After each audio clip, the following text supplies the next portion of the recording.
আসসালামু আলাইকুম। আশা করি সবাই ভালো সুস্থ আছো। আলহামদুলিল্লাহ আমরা ভালো আছি guys. Welcome back to our channel. আবারও চলে এলাম আমি নতুন একটা ভিডিও নিয়ে তোমাদের সামনে।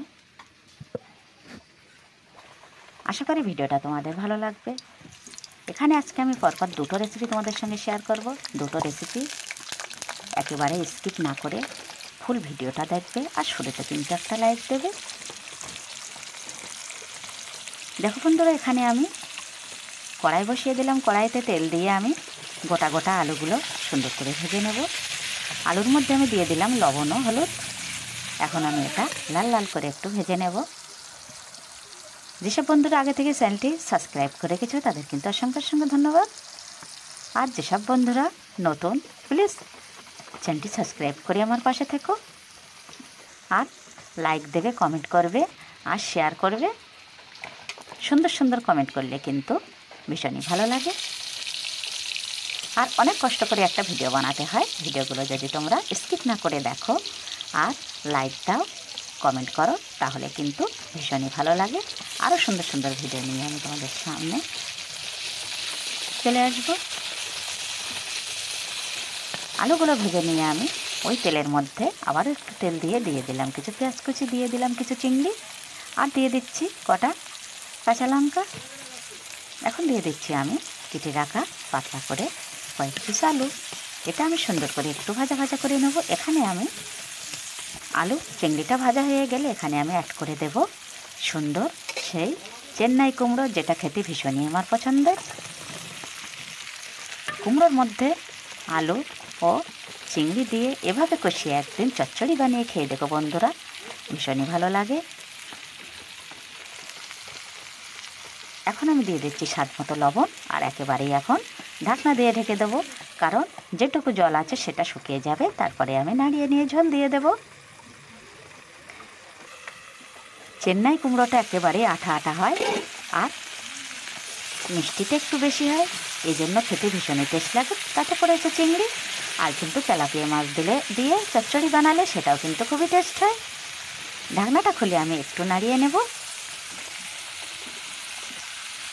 কুমড়ো কিন্তু সাথে সাথে হয়ে যায়, এটা আমরা সবাই জানি, বেশিক্ষণ লাগে না। এটা একটু ভাজা ভাজা করে আমি কিন্তু একেবারেই জল দিয়ে ঝোলটা দিয়ে দেব, আর সাথে সাথেই আমার হয়ে যাবে কুমড়ো চিংড়ির চচ্চড়ি। আমার হাজব্যান্ডের ভীষণই পছন্দ। কুমড়োর মধ্যে একটা আলু দিতে হবে, ওল রান্না বানালে তার মধ্যে একটা আলু দিতে হবে।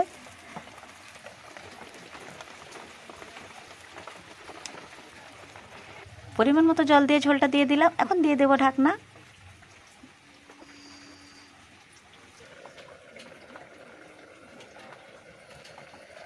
ঢাকনাটা খুলে একটু নাড়িয়ে নেব।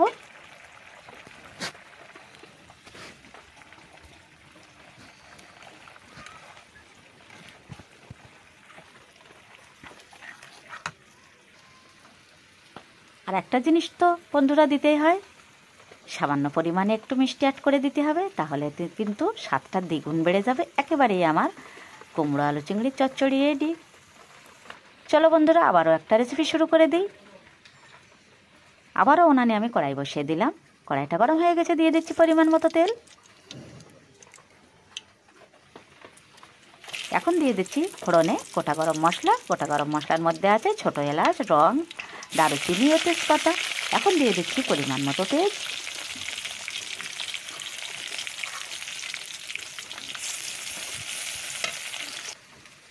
পেঁয়াজটা দিয়ে আমি কিছুক্ষণ একটু নাড়িয়ে নেব। এখন দিয়ে দেব বাটা মশলা, শিলপাটায় বাটা সেই মশলা, শুকনো লঙ্কা, আদা, রসুন ও জিরা। সবগুলো মশলা আমি এখন সুন্দর করে একটু ভাজা ভাজা করে কষিয়ে নেব। আজকাল ছেলেমেয়েরা বন্ধুরা যতই যা সবজি মাছ যাই রান্না করো না কেন, ওদের একটু মাংসের প্রয়োজন। সেজন্য সবসময়ই তো সবারই বাড়িতে এখন মাংস রান্না করতেই হবে। দিয়ে দিলাম স্বাদ মতো লবণ, দিয়ে দিলাম কাশ্মীরি লঙ্কার গুঁড়ো, আর শেষে দিয়ে দিলাম পরিমাণ মতো হলুদ। সবগুলো আমি এখন একসঙ্গে সুন্দর করে কষিয়ে নেব। নিয়ে এখন আমি সেই ধুয়ে রাখা পোলট্রির মাংসটা দিয়ে দিচ্ছি।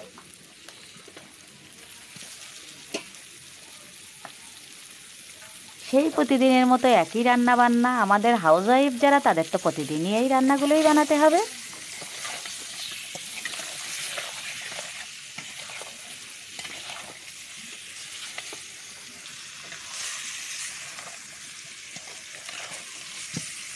বেশ কিছুক্ষণ একটু আমি ভাজা ভাজা করে কষিয়ে নিয়েছি। আর প্রথমে যে গোটা আলুটা আমি ভেজে নিয়েছিলাম সেটাই এখন এর মধ্যে অ্যাড করে দেবো। যেহেতু পোলট্রির মাংস সঙ্গে সঙ্গেই কিন্তু সিদ্ধ হয়ে যায়, সেজন্য দেরি না করে সাথে সাথেই কিন্তু আলুটা অ্যাড করে দেবো।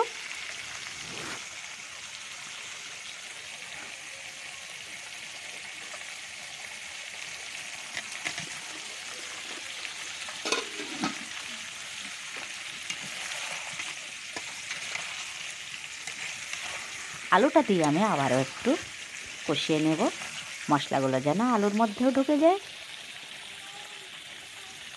আগে বন্ধুরা আমার টমেটো অ্যাড করতে মনে ছিল না, সেজন্য এখনই দিয়ে দিলাম কয়েক টুকরো টমেটো।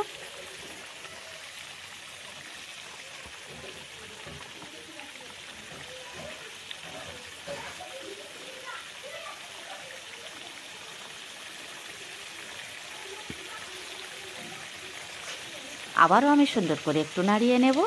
একেবারেই কিন্তু আমার আলু টমেটো দিয়ে মাংসটা খুব সুন্দর করে নাড়িয়ে কষানো হয়ে গেছে। এখন আমি পরিমাণ মতো কিন্তু জল দিয়ে ঝোলটা দিয়ে দেব। একেবারেই কষিয়ে কষিয়ে ভাজা ভাজা করেই আমি কিন্তু বানিয়ে নিলাম।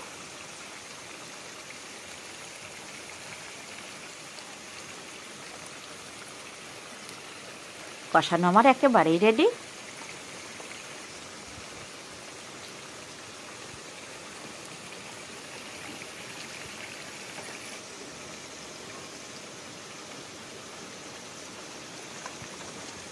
ঝমঝমিয়ে বৃষ্টি এসে গেল বন্ধুরা। এই তো নিম্নচাপ শুরু হয়ে গেল, আজ কয়েকদিন মুষলধারে বৃষ্টি হচ্ছে, একেবারেই থামার নাম নেই। আর এই বৃষ্টির মধ্যে মজার মজার রান্না বানালে কিন্তু খেতে দারুণ মজা হয়। এখন আমি জল দিয়ে ঝোলটা দিয়ে দিলাম। সুন্দর করে নাড়িয়ে এখন আমি ঢাকনাটা দিয়ে দেব।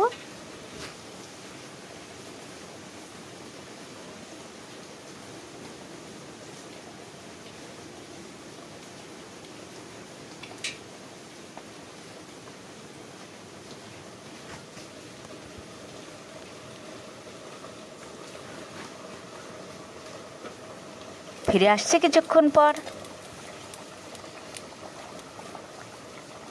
ঢাকনাটা খুলে আমি সুন্দর করে নাড়িয়ে নেব। দেখো বন্ধুরা, একেবারে আমার মাংস আলুর একেবারে লাল লাল ঝোল রেডি। চলো বন্ধুরা, এখন গরমা গরম ভাতটা খেয়ে নিই। হাজব্যান্ডের জন্য ভাতটা বেড়ে দিলাম। আর আজকের মতো ভিডিওটা এখানে শেষ করছি। আবারও দেখা হচ্ছে নতুন কোনো ভিডিওর সাথে। ততক্ষণে সবাই ভালো সুস্থ থেকো।